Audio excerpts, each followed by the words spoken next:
Captain's Log Supplemental. We have just finished our follow-up contact mission with the world of the Utani people. It was quite an experience. While warp-capable, their civilization seems to focus more on artistic pursuits and expression.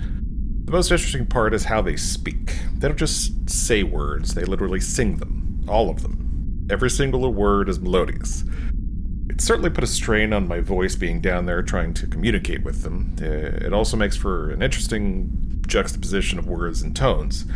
For instance, Ensign Carter bumped into a local while we were walking through the city and caused him to drop the produce he was carrying. We were then serenaded in a beautiful alto about how Ensign Carter and his family were brainless oafs. I cried a little at the end.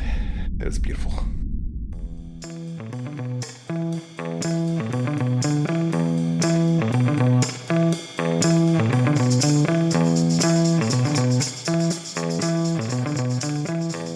All right, welcome back, everybody, to another episode of Captain's Log Supplemental. My name is Rob. As always, I'm joined by my two friends, Chris. Hello. And Stanford. I'm not playing Monster Hunter Wilds, unlike most of my Steam list right now. Yeah. Dude, so many people on my Steam list are playing that game. As well as our producer, Mariah. Hi there. For the uninitiated, Captain's Log Supplemental is a Star Trek rewatch podcast. Each week we are marching ahead in chronological order by not star date yet, because Enterprise uses the Julian calendar. Gregorian calendar. Gregorian, yeah. Yeah, we don't have a different name for every single day, plus 2 weeks at the end of the year that we just kind of hand wave. Yeah, no, we're not doing the Julian calendar. Yeah. If you like what you hear, please remember to like, review, subscribe, tell your friends, inflict us upon your enemies. How are you guys doing this week? Good. I don't know.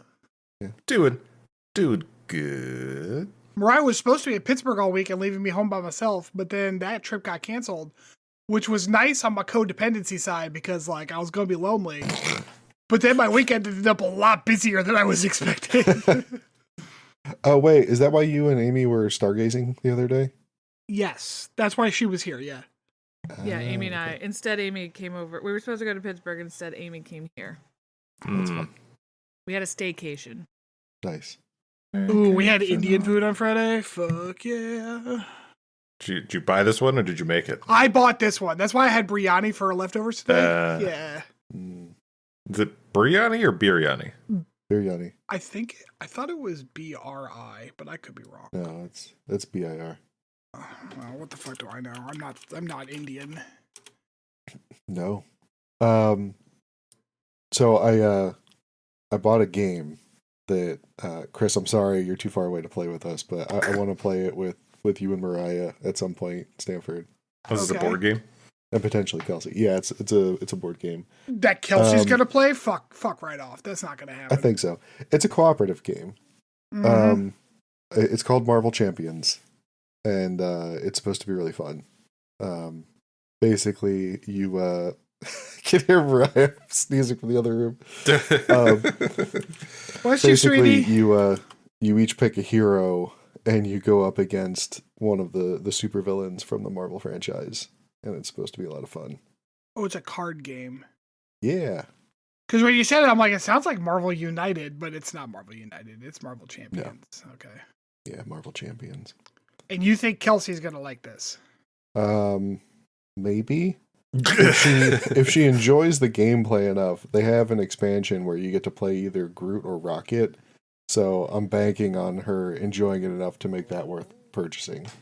You have a lot of faith in yourself there. Yeah. Would you say he has faith of the heart? I do. Faith of the heart. What a segue. What fuck segue? No, I've got more shit to talk about. No, fuck. Oh, okay. No, fuck. All right. I was waiting for you to finish. Yeah. No. Yes, I'll play your card game. No problem. So I've been playing Hello Kitty Island Adventure, right? What a segue. No, I like Hello Kitty Island Adventure. It is fun. But I gotta say, I'm not a fan of games that won't let me fucking play them. Like, I want to play your game, but it's like time blocking me in weird ways. That's kind of fucking annoying. That's a big, like, mobile game thing that is annoying. Well, funny you should say that, because I found out today that the game was originally released for Apple Arcade. Yeah, for sure. Yep. So I think that might be it. That does explain a lot. Because Mariah keeps being like, this is how cozy games are, motherfucker. And like, cause she's thinking like Animal Crossing and whatnot. And I'm like, okay, but the difference is that Hello Kitty Island Adventure has a fucking story I'm playing through. Not, Animal Crossing's got like, well, welcome to the island, go. But like, Hello Kitty's got a whole fucking story. It's more like Stardew Valley. But Stardew Valley doesn't time lock you. Like, you set the pace of the days, right? Right. But this one's like, all right, see you tomorrow, bitch. Oh, so they still do the thing where it's tied to the like a real world clock? Yes. Yeah. So can you cheat it by fast forwarding? So no. In fact, you so cannot do that they sent an email to everyone in the game that says, do not try that. It will break your game. Oh. Yeah, more recently, like developers have put in specific things to stop that. For like at least mobile games, like yeah, apparently platform games they don't care. But the way Hello Kitty handles it is if you go forward in time, basically as soon as it wakes up and goes, okay, today is whatever date, any day that existed before that is considered null and void. So you can't like go forward and back. So you could theoretically do it by just going forward by a day every day and like till your Switch is in like 2035 or whatever. But like it also has seasonally locked content that it probably hasn't even been fucking released yet. So like you would still kind of not work, right? Yeah. But I just want to I want to play the game. Can I play your game, please? Like, no. And they're not getting any money out of me. So I don't know what they're getting from me not just playing the fucking game. I mean, are they not getting money out of you because you are specifically not spending money for it, or no? There's no microtransactions in this. It's I don't know if other Switch. Really? Yeah, I guess some Switch. Well, I don't know why they would like time lock it. Then that seems weird. Yeah, there's not a single microtransaction. There's nothing for me to pay money for. Because like most of the time, it's like, I'll speed the clock up with these in-game currency that costs real money. Yeah. Not that I've seen any option to buy anything for real money in this one. I mean, maybe it's just that there's nothing to buy yet, and they're going to implement that in the future. Man, it's been out for a while. It has been out for a hot minute. It only just recently came out on the Switch and stuff, but like it's been out on Apple Arcade for like a year and a half, 2 years. Yeah, it was like at the top of Apple Arcade for fucking ever. With like good reason. It's a fun game. Like I'm enjoying it. I got Hello Kitty's sister to live because Hello Kitty has a twin sister, Mimi White. It's Kitty White, Mimi White, and then their parents. Hello as I guess like a nickname. They're British, by the way. I don't know if you knew that. So I got Mimi to live on the island, and she lives with me. And like, because I was like, man, Hello Kitty, I'm gonna be Hello Kitty's best friend. And like, there's no romance options in this game because it's a game for children. But like, I can fantasize. So like my cat person. But the problem is that Hello Kitty's got a fucking boyfriend, Dear Daniel, who is also living on the island. But in this game, like they live in cabins that you set up. So I set up like a little apartment complex so that me, Mimi, Daniel, and Hello Kitty can all just be like a polycule. And we're all cats, so that's a noisy fucking apartment at times, I think. Like, just like it's... Whew. That took a weird turn. And I keep making fun of Potpourri because he's just this fat fuckle. He likes two things. He likes puddings and naps. And like, I didn't make that up. That's in the game. His nickname is Pudding Pants. Like, man. I love your headcanon. Dude. And then I've got my spooky bitch. She likes pumpkin spice lattes. That makes sense. So she's a basic white lady? Is that what you're saying?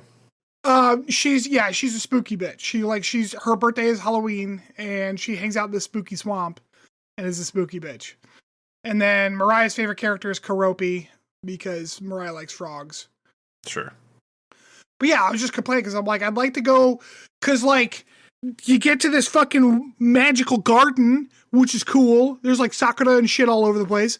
Like, awesome. But then it's like, okay, you can go to the first part of the garden, but in order to get to the next part of the garden, you have to grow this fucking plant, which you have to be level 14 friendship with My Melody. So I gotta get My Melody. Are you still talking about Hello Kitty? I had to get My Melody all this pink shit, and then she's finally friends enough to give me a watering can. Then it takes 3 goddamn days to grow this vine, Matthew. so I can get to the next part of the fucking fun garden. But then that's not even the rest of the garden. There's another 6 parts of it. It's okay. It's okay, Matthew. Took me 3 weeks to get to the whimsical ass cloud area I wanted to go to. God damn. I'm gonna fucking play the game. It's like a 90s era TV show. It just keeps stringing you along from week to week. No shit. I finally was able to make some fucking yummy ass cotton candy at the cotton candy machine. God damn. Yeah, you could even say it's like a 2000s era TV show where it just keeps stringing you along from week to week. I got faith, though. I got faith. Yeah. Yeah, speaking of early 2000s television. This week's episode was Enterprise Season 4, Episode 20. Almost done. Episode 20. Demons. Dumb title. What'd you say? Dumb title. Dumb title. I think somebody calls back to it at some point about their demons. Was that Nathan? Whatever his name is. Yeah, I heard the justification for the title out of the dialogue. It was still dumb. Yeah, all right. Well, we start this week's episode visiting an underground facility that we later find out is on the moon, with a nervous and very racist doctor named Mercer showing a Vulcan human hybrid baby to a racist piece of shit named Paxton. Was there so we found out that it was hybrid later. Like, was there ears on it or something that I didn't notice? There were pointy ears. Yeah. Yeah. Pointy ears. Blue eyes, because they're a certain crew members. We'll get there. Anyway, Paxton, played by Peter Weller. I have a question. Yeah. And you might be answering this later on, Stanford. Does he always play like evil, maniacal characters? No. No? Oh, okay. But often. I feel like that's all I remember him from. Yeah. Well, don't think about that anymore, because that is the subject of the potpourri, and we need to move on from this conversation. Okay. We hit Faith of the Heart, and then immediately come back to a CG view of Starfleet Command, with an older Starfleet logo that I think looks cooler than the new ones, to be honest. I like the swoosh going off to the side instead of just straight up. I thought it looked cool. I don't know. I didn't notice it, so I can't comment. I did not. It went right the fuck by me, man. Oh, man. We inside, Nathan Samuels, who I guess is some high-ranking minister in the United Earth government, is giving a speech to a delegation of ambassadors from a bunch of local planets. Local being relative, I guess, about forming a coalition of planets. Some type of confederation. Yeah. Hey. A few members of the Enterprise crew are in attendance. Archer orders Trip to clap louder in a very Jeb Bush moment. Please clap. Please clap. Trip instead just gives some sassy remarks about Samuels. The whole crew is a little upset, well, except for Hoshi for some reason, that Samuels fails to mention the role of the Enterprise and its crew in bringing all of these, people from different worlds together. Samuels does come over to thank Archer and the crew for showing up for his speech, and Hoshi for some upgrades to the Universal Translator, which you can now wear, which is kind of fun. They had that before, right? Like they had a wearable before, didn't they? They had a handheld? They had the is that what it is? Yeah. Okay. Yeah. So that they put a clip on it. Yeah, it's I smaller. think it's supposed to harken to like the comm badges that like Next Generation shit had. Yeah. that, will mysteriously disappear for the next 100 years until TNG. Shut up. No, they had him in Disco. Did they? Yeah. Oh, yeah, they did. So yeah, this is also the point of the episode where I feel obligated to point out, only because this might affect Stanford's rating of the episode. This was directed by LeVar Burton. Nah, that's... Yeah, I noticed. that's... I saw his name pop up in the credit roll. I was like, oh boy. Stanford's going to have some words. Which is so funny, because I've seen other non-Star Trek things directed from him, and they're not terrible. I don't think I can name... Oh, sorry, my washing machine is very excitedly telling me it's done. I don't think I could name another thing done by LeVar Burton. I have to look it up. I feel like I've seen things. Maybe I'm making it up in my head. I still don't think his episodes are the worst. So objectively, but according to our measurements, they are, in fact, the worst for all of us. Well, maybe this episode will correct for it. Dude, only you can tell me, because I don't know your rating for this episode. Yeah. Travis meets up with Gannett. I don't know that we get her last name, but she's a reporter covering the conference, and apparently an old flame of Travis's. So yes. Attractive reporter lady. Yeah. Yeah, this was she was a dumb character. Oh, I didn't think so. I thought it was fine. I think it was unnecessary, but maybe that's because she'll play more of a role in the next episode. I don't know. Unnecessary is what I meant by dumb character. She just was pointless. It was stupid. And Travis is, I don't know what the fuck cold or whatever Travis's actors got going on, but Travis did not act in this episode whatsoever. He said his lines, but that was it.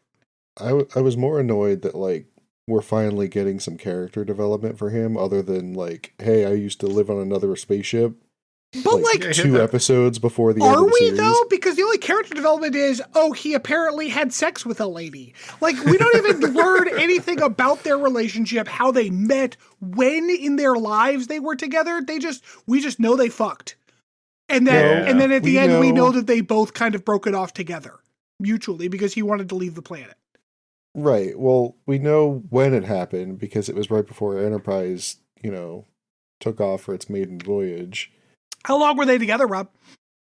So anyway, a human with a slight limp and a big coat wanders by Travis and Gannett and then bumps into T'Pol, who's speaking with Archer.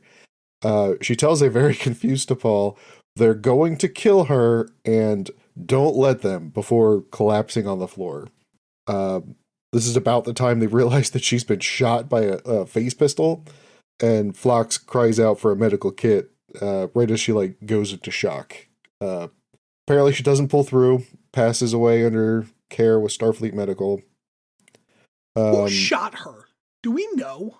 We do. I think it's implied just somebody from the racist group, I guess. From the moon? Yeah.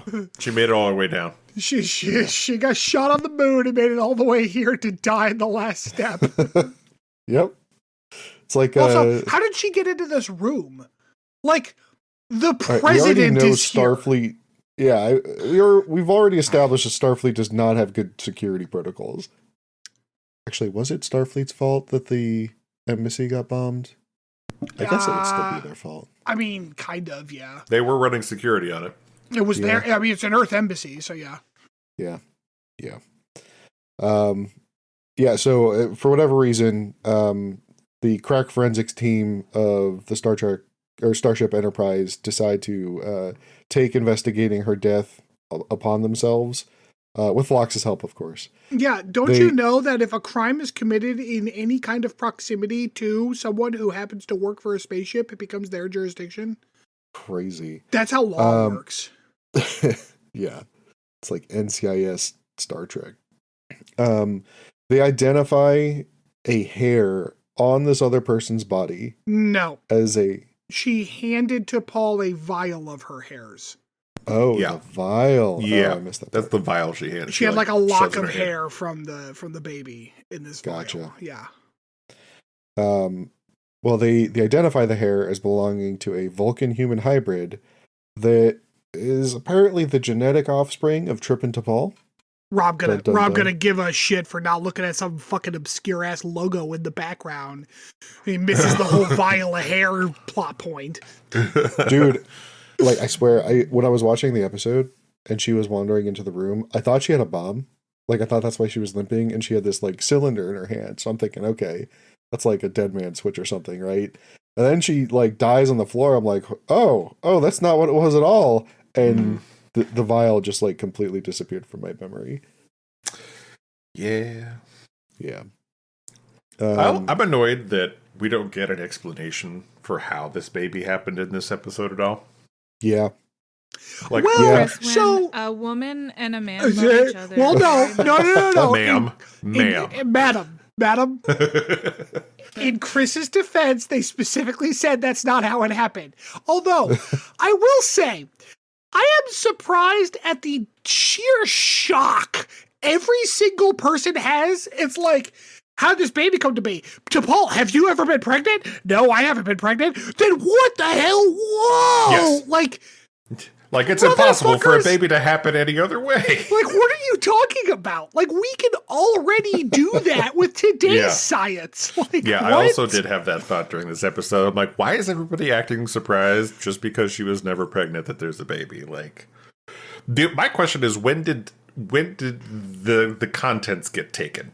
Right, and well, so like see, it doesn't have to have been a sperm, like, because it's the future, right? It could have just been genetic material, DNA, right? That's all they need. They don't necessarily need actual zygotes. But like, no. You see, T'Pol was visited while she was taking care of a manger by 3 wise men from the syrup knights. And they I have an idea for a Star Trek Christmas special. Thank you so much for the incense and the gold, but don't worry so much about the myrrh next time. Yeah, so I don't know why everyone's like, it should not have been, hey, have you ever been pregnant? No. Well, what the hell? Whoa. It should have been like, well, then who stole our fucking DNA? Like, right, yeah. Yeah, speaking of people freaking out about it, Trip visits T'Pol in her quarters to talk about what's going on.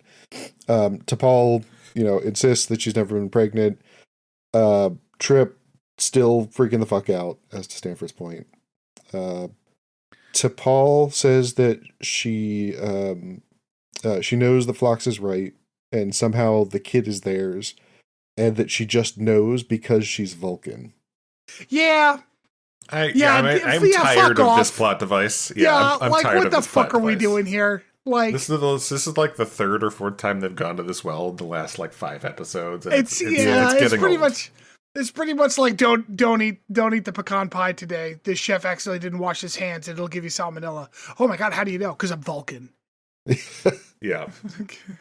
Because I'm Vulcan. Yeah, well, we have this boning, pact. The fucking bone dar that tells her the future and shit, yeah. Hey, it also protects Trip from Orions, so it's great. But, god damn it. Back on Earth, Samuel fills Archer in on the current state of racists back home. There's been an uptick due to the Xindi attack. Samuel's feelings on interstellar politics are upsettingly practical to Archer, and he tells Archer, just sit tight, let the Starfleet investigators do their job, something which Archer is very bad at, and immediately asks Reed to go visit, and I quote, an old friend. So I hate this make Reed go talk to Section 31 thing, because it doesn't make any fucking sense. Why would Archer do that? Shut up. Because fair enough. I apologize. My mistake. While he wants to appear a morally upright citizen on the outside, he has increasingly taken more and more paths of convenience as the series has progressed. That's not even my issue. My issue is, under what expectation do we have that this fucking Section 31 guy knows a goddamn thing? Because they're dark and skeezy, and they know dark skeezy things. Shut up. Oh, Jesus Christ. I don't know how I missed that. Yeah. Must have been too busy looking at his logo. Clearly that's not the case. Is this the part where the Prime Minister was like, where Archer was like, you were part of Terra Firma? Or Terra Prime. Later, isn't it? That comes later. Is that the next conversation? All right, I'll save my remark for then. Yeah. So, Reed goes to visit Harris, which I don't know if this is the first time I get the dude's name, but his name is Harris. The shadowy Section 31 guy who was working with the Klingons to kidnap Phlox. This whole conversation is so fucking stupid. Yeah. Turns out that our mystery woman was a member of the xenophobic terrorist group named Terra Prime. Harris, supremely unhelpful, just suggests you should find the baby. Then you'll find out everything you want to know. No fucking shit, asshole. Yeah, they're like, we think that this woman's death was motivated by xenophobic, extremism. Okay.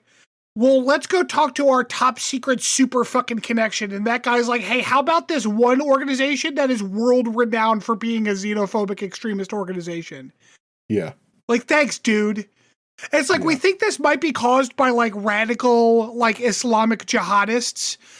Well, is it ISIS? I don't know. Maybe, man. We don't fucking know. We don't fucking know. What the fuck are we doing here?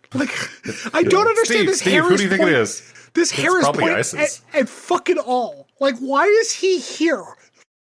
Because Reed needed an extra line or two. Yeah. I guess. And I think that they were planning on having Reed get back into the whole Section 31 nonsense. I do remember reading something about that. Part of... I was just assuming, because part of the conversation here was oh, you're getting back in the game then, right? Because that's the only reason I'm talking to you. Which was stupid. Which was because he's like, I'll only talk to you on one condition. All right, what's that condition? That you agree that you're back in the game now.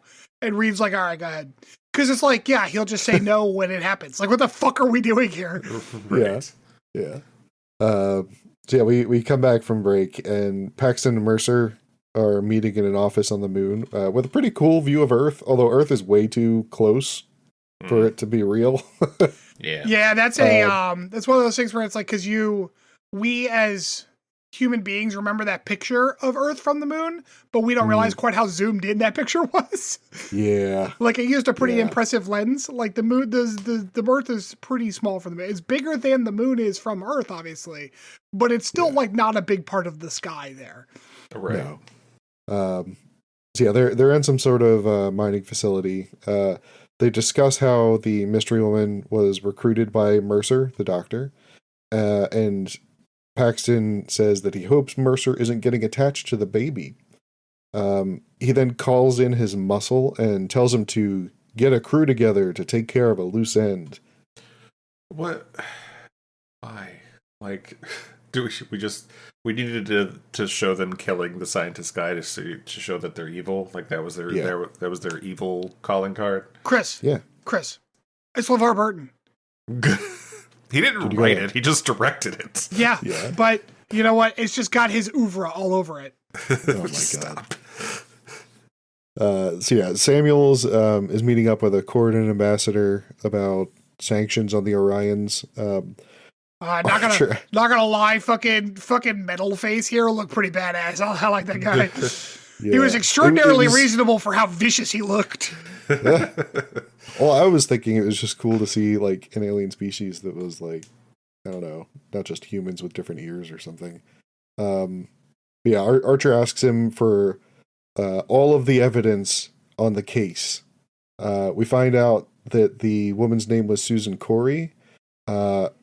Archer, this is the point, Stanford, where Archer lets Samuels know that he knows that Samuels was once a member of Terra Prime. This conversation, it fucking bothered me because okay.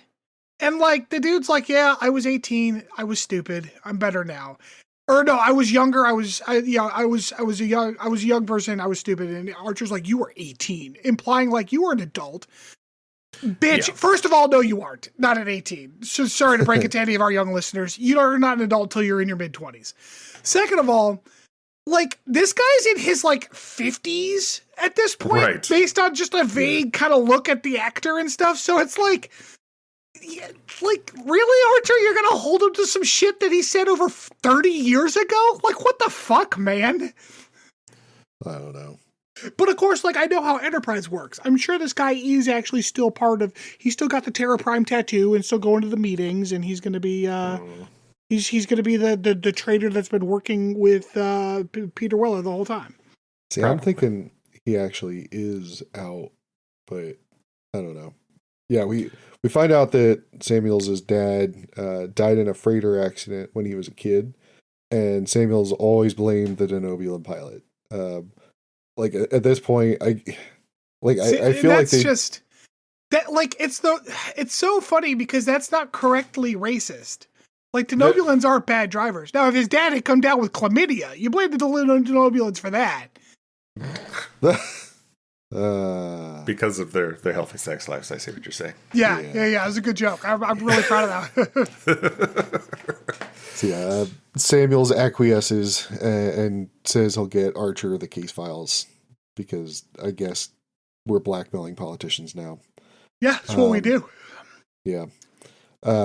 Gannett unexpectedly shows up at Travis's quarters aboard Enterprise. She claims that she got assigned to do a story about the crew and just immediately starts filming his private room without asking. Also, did no one tell Travis she was aboard looking for him? Nope. This is a military spaceship. Wait, did she just come in through the back door? Like, what the fuck? Stanford's not a military. Oh my god. They're an exploration organization. Definitely. They're basically the Boy Scouts. Like, oh no. Oh, that's not better. Oh no. I mean, it's worse in a different way, but it is not better. It's the short shorts. You don't like them. Yes, that's my issue with the Boy Scouts is the fashion, Rob. Yep. Yeah. Definitely not all the touching. So this is where we start getting a little more backstory on their relationship. They broke up after she referred to space exploration as the last vestige of colonial impulse, which is kind of a weird thing to say to a black guy. Just gonna say that. I mean... that's a good point. But also, isn't Travis raised on a freighter? It's kind of a rude thing to say to someone whose entire livelihood and existence exists because of, like, space colonies. Right. This was also, like, the first tell that she's part of the racists. Is she, though? Yes. Yeah, she is. It is revealed later that she is, in fact, part of the group. Was there a logo in that room, too, Chris? Did Rob not catch? I wonder. No, like, I know that they accuse her of it. I just... She did the classic white woman face change when you accuse her of information she's being accurately accused of. Oh, did she get like a bob haircut too in that same scene? No, she didn't ask for the manager. She just got the "oh, you're onto me now" smirk. Oh, okay. Man, it was a pure Denise Richards move. Because this woman cast in this role felt very much like, well, it was 2004, so we couldn't afford Denise Richards, but like that's who we wanted. We blew our budget on Peter Weller, so we couldn't get Denise Richards to show up. She was too busy being an undercover brother. Oh no, that was a couple years before then. So yeah, we see Phlox meet up with Trip in sickbay. He lets Trip know that the baby girl is healthy because you can tell that from DNA. Well, he was saying like she doesn't have any genetic conditions. He did say that. Stop weakening my points. I don't like that. Stop poking holes. Yeah. Yeah, he also mentioned that she's got Trip's eyes and T'Pol's ears. So there you go, Chris. Pointy ears. Yeah. Trip tells Phlox that they had sexual relations with that Vulcan. With that Vulcan. And they both ponder if T'Pol just had the embryo removed, which is a weird thing to do. I don't know why he would just have it taken out and put in cold storage.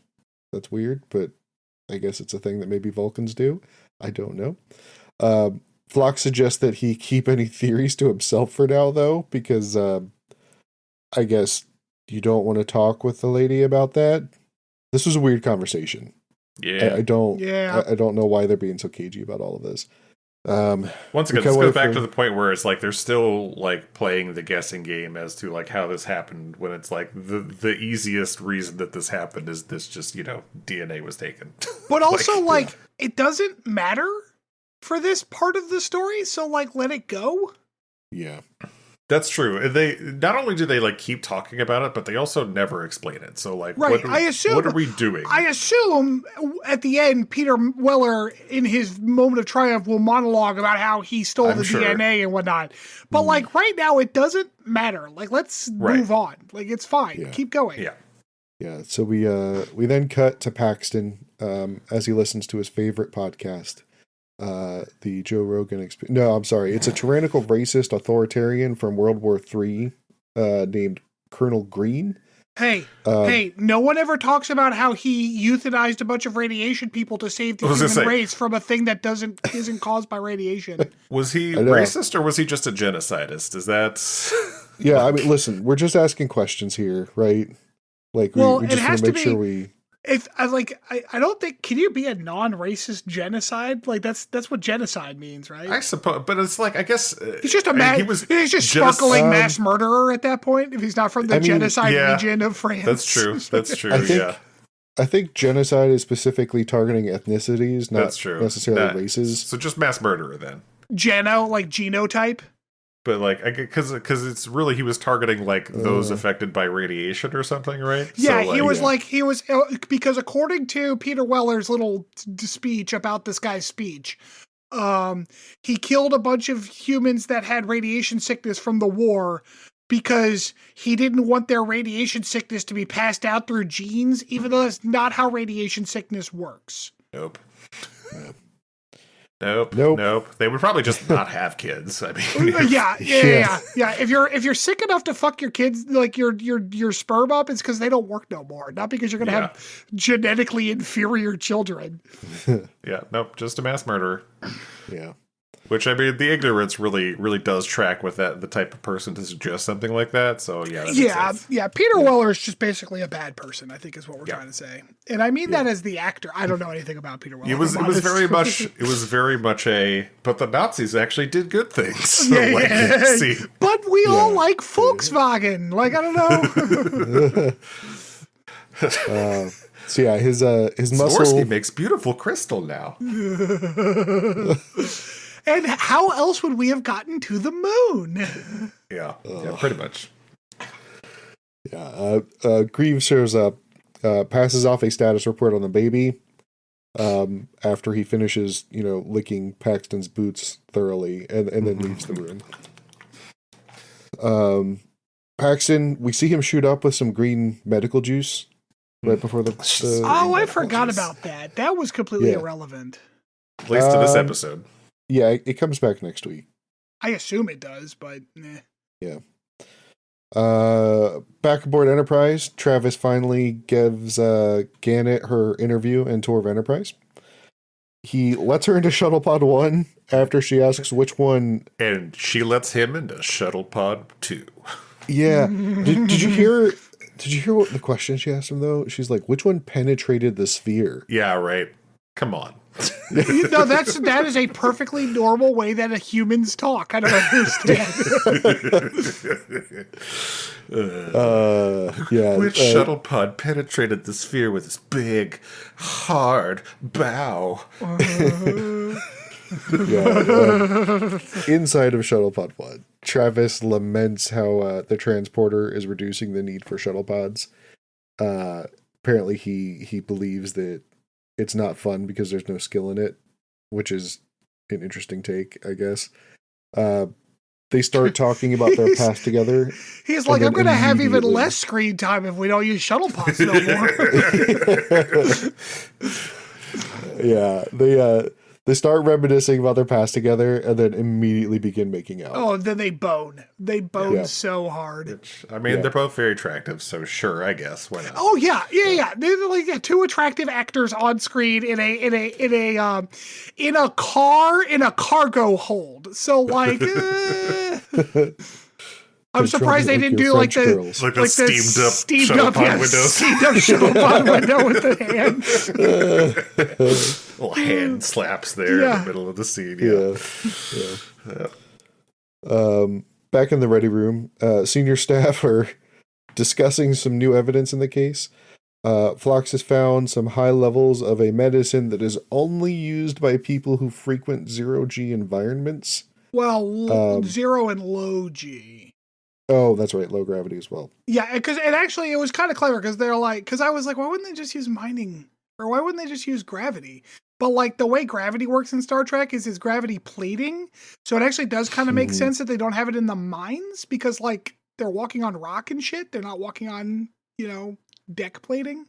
Right. So it's actually a surprisingly clever little bit of world building by the writers there. Yeah. Yeah, so T'Pol suggests that they check out the Orpheus mining colony over on the moon, Luna. Reed agrees, says that it's supposedly a hotbed for Terra Prime activity. Then why the fuck didn't you think of that in the first place, Reed? Listen, you had to go talk to Harris first, okay? See, here's the thing, and this is why I so often harp on these fucking writers, because we spent all this time on this supposed mystery between, like, how the fuck did the pretty lady have birth if she still got sexy hips? Like, that's basically what the fucking storyline was, right? Like, she's slim still. There's no way she gave birth. So, like, we spent countable minutes of screen time on that. And yet, when we actually needed to get to the interesting, like, kind of sleuthing part of the main plot, it's just, like, thrown away in a sentence of dialogue. They could have spent that time with Reed figuring out the Terra Prime shit with Harris while Phlox was independently figuring out this, like low G medicine thing, and then Reed comes back with this list of possible Terra Prime locations, and Phlox comes back with this evidence, and then at that moment, here we go, oh shit, there's one place that kind of matches both of these requirements, let's go there. Great. Like, cliche, but perfectly fine, cromulent, sleuthing, the making the viewer feel smart, mystery solving. But no, instead we have to figure out why T'Pol still looks great after giving birth. I fucking hate this show. I fucking hate it. It's just such shit. It's gonna be real fun watching Disco. I like Disco. I like Disco. And yeah, it's got problems too, but at least it's not this fucking nonsense. The problem with the writers in Disco is that they thought very highly of themselves, and they were pretty competent, but that also meant that they had to write a lot of speeches. So, that's the biggest issue with Disco, is that the writers are like, oh, it's like, okay, so-and-so's going to talk now, and some writer cracks their knuckles, is like, I'll be back in a minute. Goes back with a 4-page fucking treatise. The problem I had with Disco is that just the ever escalating sure odds, or not odds, but stakes. Stakes, yeah. They Oh, just keep absolutely. cranking it up. Yeah, and that's a show that's not a weekly reset but doesn't have an end in sight. That's what they have to do, right? Yeah. It's annoying. Yeah. Anyway. Oh man, where were we? Oh yeah, they're talking about Terra Prime being all up in the moon. We know that Travis has a friend who works on the mining colony. Conveniently enough. A completely fucking made up character that just was handed off for that fucking line, and we never hear from or see or even get a name for this fucking character. It's just suddenly Travis has a connection to some dude on the moon. Don't forget, man. He's a real practical jokester. And practical jokesters all have friends on the moon. So fucking stupid. I think Travis has a friend on the moon. What the fuck? I don't so, remember what episode the Practical Joker thing was from. Now, at this point, we've made the joke so many times. It was when they thought Travis was dead. It was Dead Stop. It was Dead Stop because because the station took That's Travis right. and made the dead body. And Hoshi was like, he was such a practical joker. Like, yeah. They were like, what the fuck are you talking? He has yet to play a practical joke, by the way. Yeah. Sure. That was season, 1, 2? Yep. I mean, we know he likes mountain climbing, but he's bad at it. He's terrible at it. Yeah. Every single time that he's tried it on the show, He breaks his leg. Himself. Yeah. Specifically shatters his fucking tibia. Trip and T'Pol both volunteer for the mission, which is probably a bad idea, given that, they may have a child involved here. Well, and but Archer puts up zero argument. That, but also, even when they started this, I was like, how are two of the most famous people on the planet going to infiltrate anything? Spoiler alert, they don't. Yep. And then right before commercial break, we see the miners on the moon uncover the bloodied body of Mercer under some rocks. They were like, oh yeah, that guy died. Yeah. Travis and his contact successfully get the crew into the mines. We don't see that. We just hear about it later. Classic LeVar Burton. Trip, being a man, refuses to ask for directions. God, I hate the 2000s. He and T'Pol have a heart-to-heart about Trip's suspicions. T'Pol knows that he's had doubt about T'Pol's story because, again, she's psychic now. Or there's a psychic connection between the two of them. It's weird. So it's because she's a bone bond. What exactly? What exactly is Trip accusing her of? Of removing the embryo and then handing it over to a terrorist organization. Because they had sex, once? Yep. Yeah. And maybe twice. 3 times later. And so he's saying, well, that Definitely second once. time you were pregnant and you didn't tell me? Is that what he's accusing her of? I don't think he's accusing, not necessarily accusing. He's definitely, inferring. He's definitely implying that she's lying about something, but I'm not sure what. Yeah. I was like, the important this thing, is all your fault. You did some clever Vulcan scheme where you had me to knock you up, and then you had cutting edge medical technology that would help you take an embryo out of your womb. Like, even though it'd actually be easier to probably just take a scraping from a fucking fingernail and just make that happen easier. But like, anyways, and now you've got it on the moon. It's all coming together. Like, what the fuck? See, T'Pol is secretly a Romulan. And she's scheming. Oh, fuck. I didn't think of that. Yeah. She doesn't wear shoulder pads. It's a perfect disguise. It's all right, though. Trip smooths it all over by insisting that he trusts her, which T'Pol totally buys. Back aboard Enterprise, Travis and Gannett get real cozy in his quarters. Sex wraps up between the hotties. Yep, they get the little sweat makeup going. It was great. Gannett is upset about Travis's head being elsewhere during their conversation. He says he can't talk about what's worrying him, though, because it's top secret. It's top secret. It's top but secret. He says that he's interested in staying put with her instead of continuing on with his mission with Enterprise. So, like, I guess he's just going to go AWOL, or maybe his contract is up. Request a transfer. Yeah, maybe he's going to request a... because the way it works, Rob, and I don't know if you know this, is like... One lady fucks you real good, and you're ready to change your entire fucking life. Sure, yeah. I mean, they did have a previous relationship, so it's not like it's out of nowhere. Travis got his dick wet! Yeah. Back up on the bridge, Hoshi's working on fixing some of the translators that started bugging out. It was a very short scene. We immediately get whiplash back to the moon where Trip runs into Josiah, who is clearly a member of Terra Prime. He tells Trip about a Terra Prime meeting happening later that night because he's in Terra Prime. Subtle setup I've ever seen, and Trip falls for an hook, line, and sinker. Yep. This guy's like, hey, you're new here, right? Do you hate aliens or are looking for people who hate aliens? Like, yeah, you know what? Funny you mentioned that. I am looking for people who hate aliens. Come to this alien hating meeting later. Wink. Yeah. T'Pol runs into him like shortly after they meet, and he like very hurriedly like pulls her aside so that, you know, his new racist friend doesn't see her. And then T'Pol lets him know about Mercer being found dead by the group of miners, and that he worked with Susan Corey, who was apparently a medical aid assistant. I don't know. Yep. But also, didn't we know that? Because weren't they all on the moon together? Did we not know that Susan was on the moon? We did. Yeah, no, we did. Okay.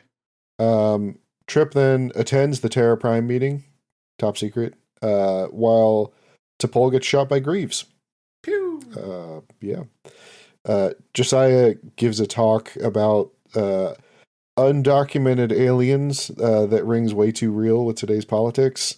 I just want to say that I feel like some of our MAGA Star Trek fans should really watch this episode and reflect on the reality. Dude, it reflected a lot of fucking politics from 2004, too. Yeah. Bush was really on that funny. Shit, too. That's where, like, really the whole undocumented immigrants thing, like, became a thing. Was, like, 2004. And, like, it's just... It's so crazy to me because people, like, cry about how disco became woke or whatever. And it's like, Star Trek has always been woke. Like, yeah. I don't know. For the time period, usually. I mean, right. Yeah. I mean, woke in some regards. Right. It's still pretty aggrandizing of, like, the military and military-industrial complexes and stuff, but, like, sure. Dude, Starfleet is a civilian organization. Yeah, okay. Find a new slant. Yeah. So yeah, Josiah then calls Trip out by his real name, which for some reason catches Trip off guard, saying that he's going to help send a message to the people in charge. Archer stops by Travis's quarters to arrest Gannett. Yeah, this guy is basically like, hey, y'all, you know how we want aliens to get out of here at our top secret alien meeting? Excellent. Well, there in the back is one of the most famous people on Earth. Yes, you, Tucker. How the fuck did you think we would? You didn't even put on a fake mustache, man. And Trip's back there like, oh, shit. Oh, damn, I didn't think of that. I've been made. It's like, they got the scoop on me. Okay, where was I? Oh, yeah. Archer stops by Travis's quarters to arrest Gannett, you know, as you do. Starfleet thinks that she's a spy for Terra Prime, and they take her into custody. Mm-hmm. Trip and T'Pol, meanwhile, are reunited in a meeting with Paxton and Greaves. You mean get monologued at by? Yeah. Paxton refuses to let Trip see his baby, because why would he? Then goes off on a wild rant about how non-human creatures and how Starfleet is promoting the total degradation of mankind. And he says that he wants to give Earth back to humanity. I mean, all I'm saying is hear him out. Like, he's just asking questions. He's just asking questions. He's starting the new mega movement, make Earth great again. God damn it, that works so well. And it makes me really question the Mega Man games now. Listen, there's no red hat. It's okay. Yeah, so he shows Trip and T'Pol that the mining facility's offices are really just a ship, and which, they launch off the moon. Why can't they just go get a ship? Like, why does the whole building have to be a ship? Converting into a ship is much more evil. Okay, it's like, so you know how, like, in StarCraft, the Terran command center lists off and the do that, copy paste. This one's that, but with freaking laser beams. Freaking lasers, so stupid. No. That base doesn't have it. They capture the base that has the frickin' lasers. Yeah. Back aboard Enterprise, Gannett gets interrogated by Reed and Archer, while Travis, God knows what reason. Travis is there as her counsel or whatever. Like, why is Travis standing next to her? Why is he even allowed to be in the room? Why is he here? Also, is she too pretty to go to the brig? Why is she in this like random conference room? I don't know. All it takes for her is, demanding a lawyer, and then Archer's like, okay, send her to the brig. So, I clearly won't this violate is this crime. yeah. I want a real lawyer, not my boyfriend. Yeah. Archer apologizes to Travis right as he gets word that the mining facility is lifted off from the moon, and Starfleet tries to get them to stop, but they then go to warp in the shakiest, most ramshackle piece of equipment I think we've seen in Star Trek history. Like, I don't know. Like, this guy is supposedly rich as fuck. That's the whole point, right? Yeah. But, like, Travis's podunk poor family has a better ship than this guy. Like, my point is that, like, but warp ships are not hard to get. Base? Yes. It's just, you park it, and it's a base. Like, that's the thing. Like, it's not. I don't understand the point of any of this. But does it have retractable Why legs? does he have a janky warp engine? There are real warp ships he could just buy. Have you tried shutting the fuck up once in a while? Believe it or not, Chris, no, I've never tried that. I hear it's bad for your health.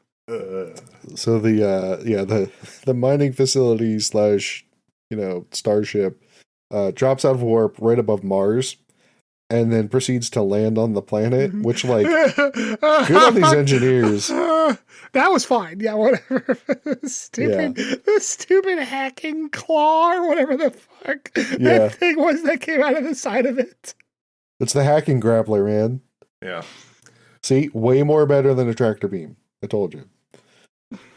Paxton then proceeds to broadcast out a monologue across the whole Sol system, right before firing the laser array on Mars and blasting a hole in the moon. Okay, so this array is supposedly used to deflect meteors or whatever. Yeah, or deflect comets, yes. Comets, yeah. So apparently is very powerful, does eliminate. Where the fuck was this thing when, like, the Xindi were showing up? Shut the fuck up, that's where. Because you shut your fucking mouth. You shut your bitch mouth. Now who won't shut the fuck up, huh, Chris? You see, Mars was pointing the wrong way. Yeah, see, it was on the other side. See, that's fair.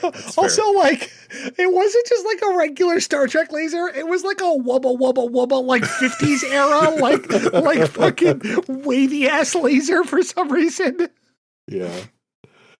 Paxton, broadcasts out this evil monologue of his, and then threatens to use it on Starfleet command if all aliens don't leave the Sol system. Doesn't give a timeline. Nope. Doesn't give any kind of definitions. It's just like, everyone who identifies as an alien, get the fuck out of my home system. Yep. Or else, while we are lined up, I might use this to shoot a city. Not even a city, just Starfleet HQ. Right, that's San Francisco. All of San Francisco is Starfleet now. That's just how it works. Well, judging by the amount of damage they did on the moon, I think it would take out all of San Francisco. They did fuck up a lot. Well, the moon's not that big, but yeah, they did fuck up a lot of the moon. Yeah. All right, and then this leaves us off on another cliffhanger here, where we'll wrap up next week. So, on a scale of 1 to 5, where 0 is threshold, what did you guys give this one? So I gave it a 2. It's not good. I think the writing was poor, as I mentioned. I know this is going to continue my hatred of LeVar Burton as a director for this show, but like, it genuinely, like the primary storyline is cliche, but fine, but they didn't actually execute it well at all. Like, it would have been a 3 had they just properly executed that storyline, but they didn't. They just, it was stupid. It's fucking stupid. They're lucky it's not a 1, because clearly my opinion of that matters. Yeah, it was, I also had it a 2. It just, I mean, like you said, the storyline is whatever. Like, it just so, like, I don't know, it just seemed lazy. That's it. It is lazy. And like, proof of lazy is like Travis has a friend on the moon. He could get us in. Like, there's just lazy. It's a Right. lazy fucking throwaway And, like- line. You could have even said anything. Reed could have even said, I'm sure Harris can get us in. And it would have been a better line because at least that kind of makes sense.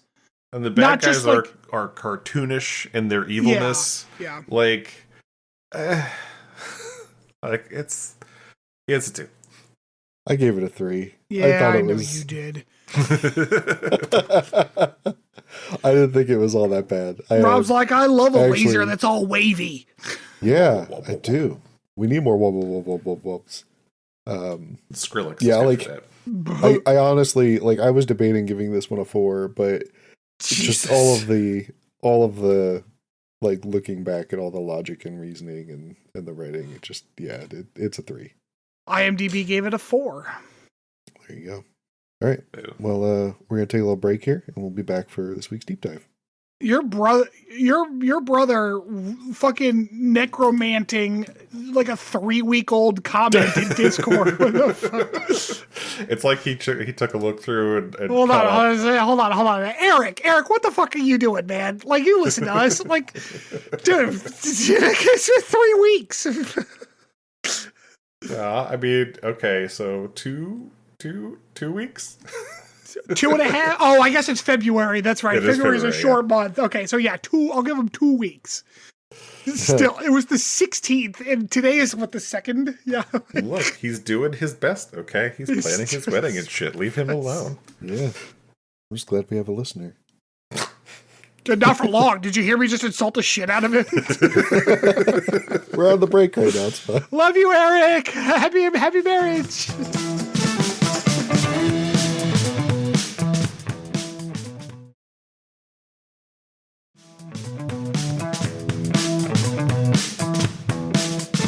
Okay, welcome back. For this week's deep dive, I wanted to take a look at the primary antagonist group in this week's episode, Terra Prime. The prime antagonists. Oh, yeah, I see what you did there. Yeah.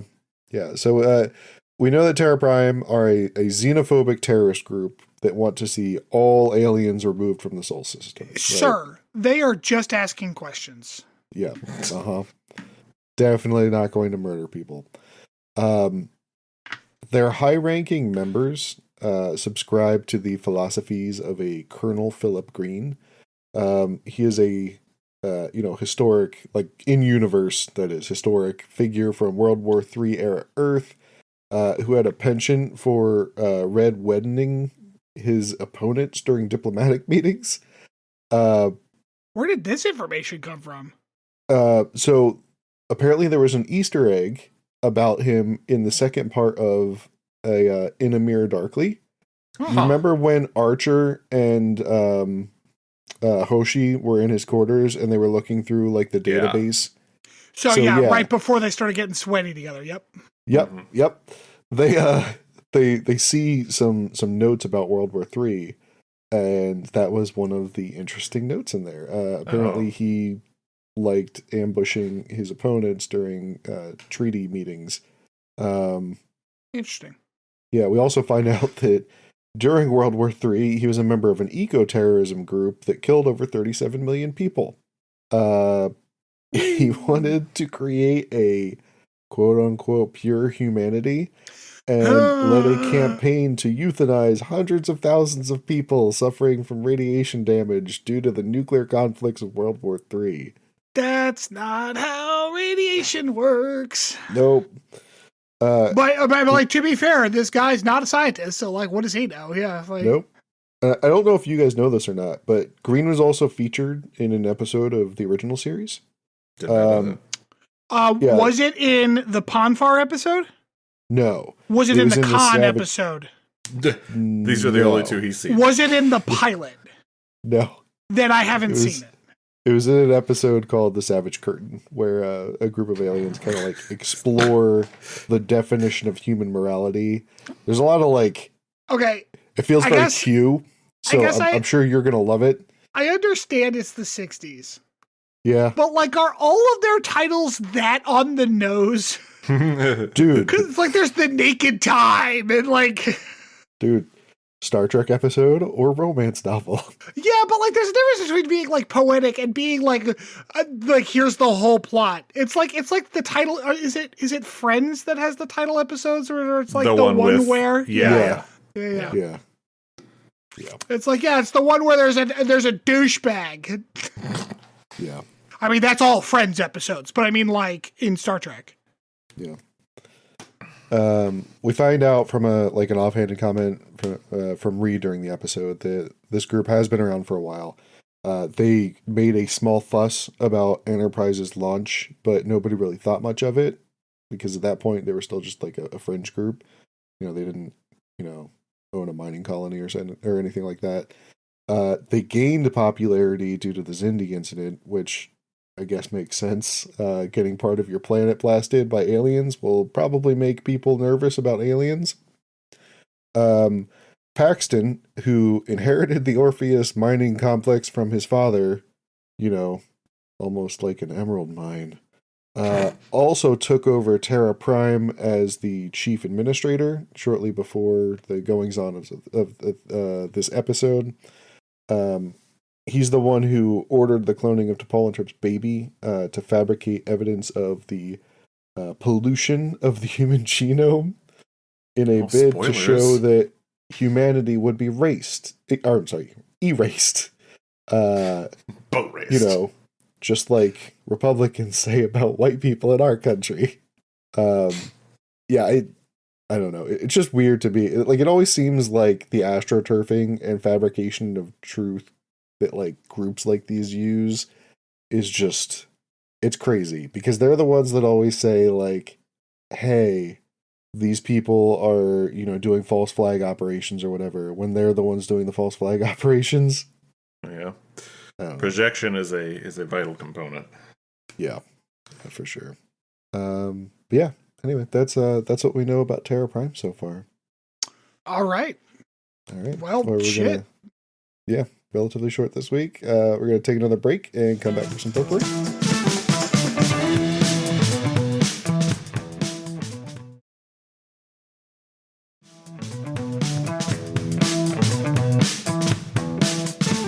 Welcome back. So, the special guest today, as we indicated, because I don't remember character names, was actually Peter Weller of many, many, many famous movies. As friend of the pod, John will tell you, I, Matthew Stanford, have kind of a problem. And maybe everyone can relate to this, or maybe no one can. But for the fucking life of me, I cannot tell the difference between Peter Weller and Ed Harris.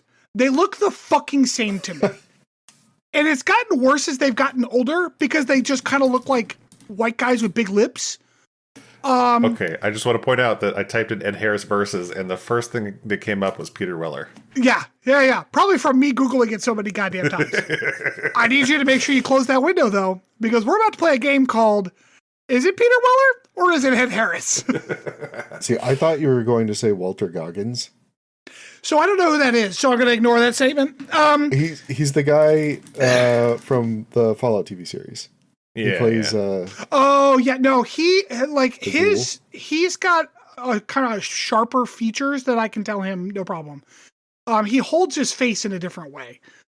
So anyways, we're going to play this game called Peter Weller, or is it Peter Weller or is it Ed Harris? I'm going to give you the title of a movie, and your job, I'm going to go one by one because it's 50-50. Okay. One by one, I'm going to start with, I guess I'll start with Rob, and then I'll go to Chris. And you just have to tell me, is it Peter Weller or Ed Harris? They are not necessarily the main character of the movie, but they are definitely in the movie. Okay. Now, here's the trick, okay? It's worth a point if you get it. I'm going to throw in a couple movies that are by a third actor that I also kind of do this with the same two guys, okay? So it's not Walter Goggins. If you can tell me that actor when I get to that, like, you get a point if you can say that's neither Ed Harris or Peter Weller.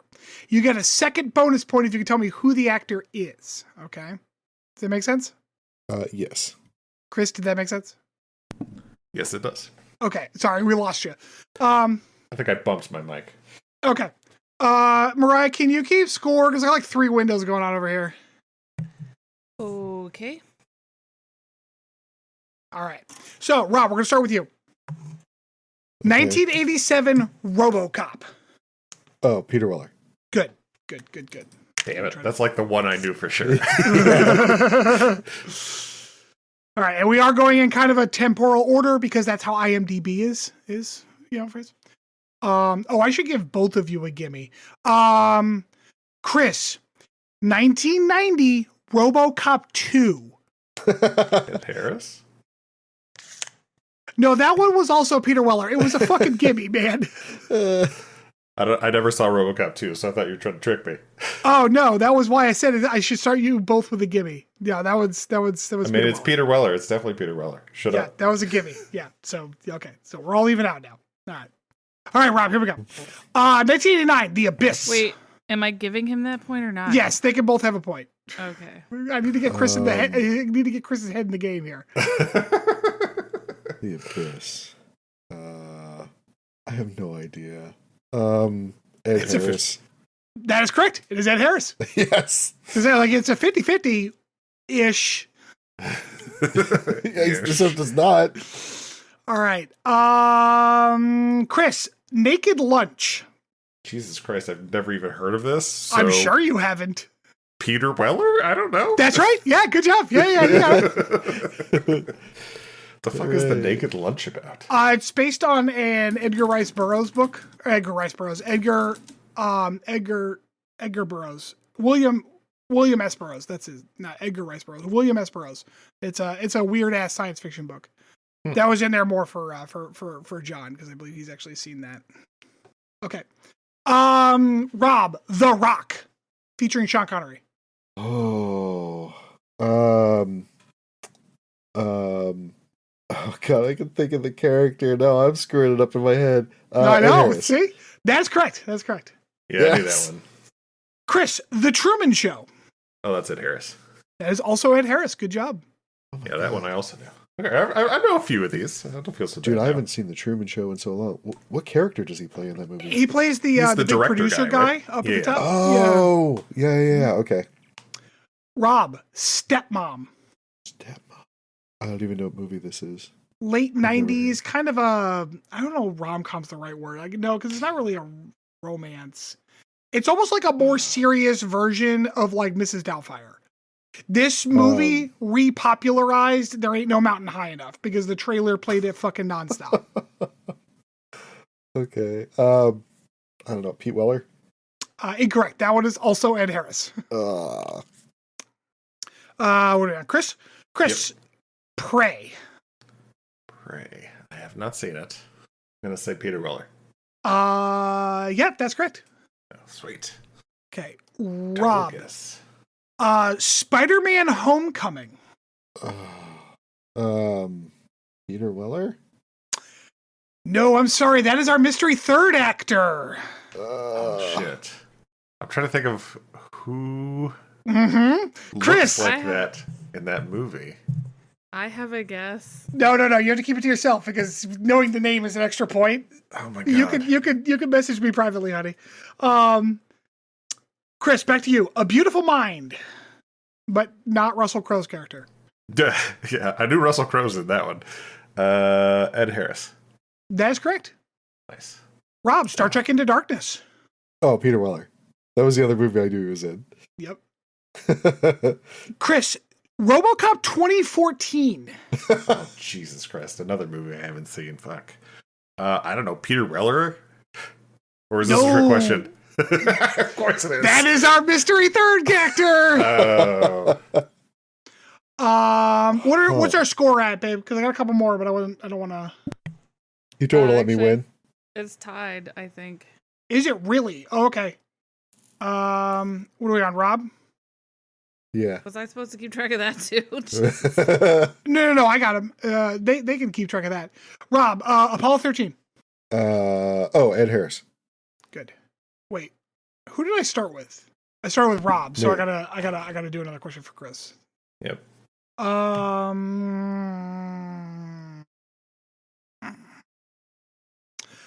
Okay, Chris, Gravity. I have seen that. I'm trying to think back now.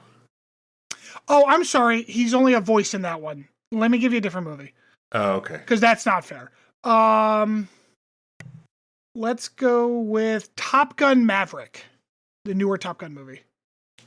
Ed Harris? Yeah, that's correct. Sweet. Okay. I did see that, but I don't really remember him in it. So we're still tied up, okay? So, here's what we're going to do as a tiebreaker.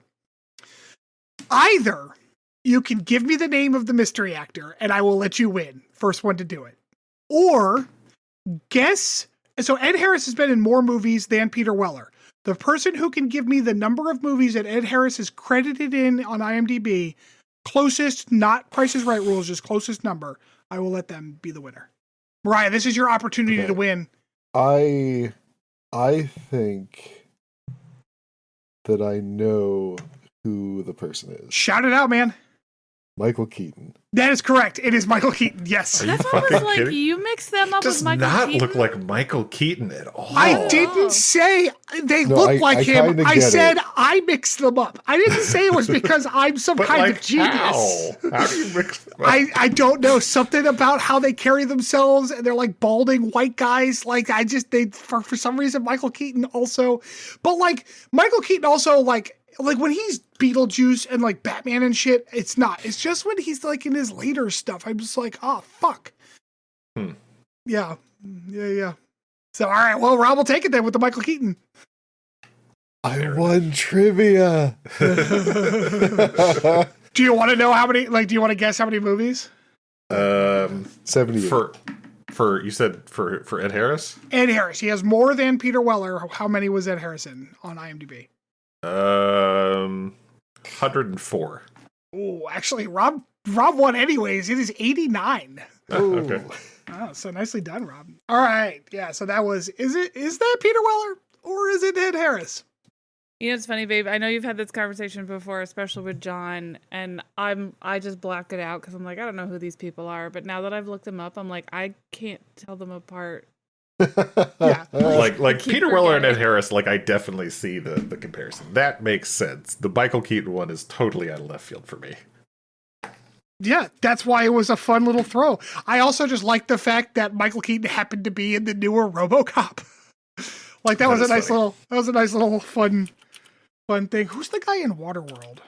That guy Rob, have you heard him talk about how he mistakes them for Michael Keaton? Like, where did you pull Michael Keaton from? It was Spider-Man. Okay. Spider-Man. Dennis Hopper. Hopper. I was Dennis like, Hopper, is he talking about Spider-Man?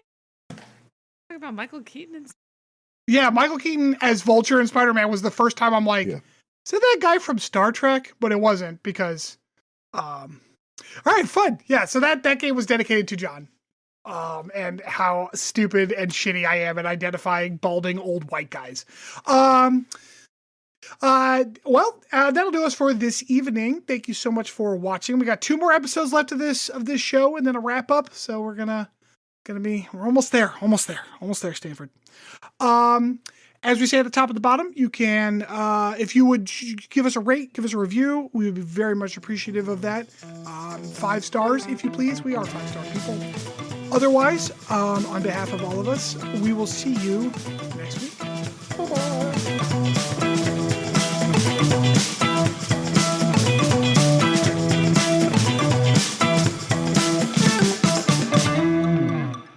Thanks for listening to Captain's Log Supplemental. You can follow us on Twitter at PodCLS or send us hate mail at podcls3@gmail.com.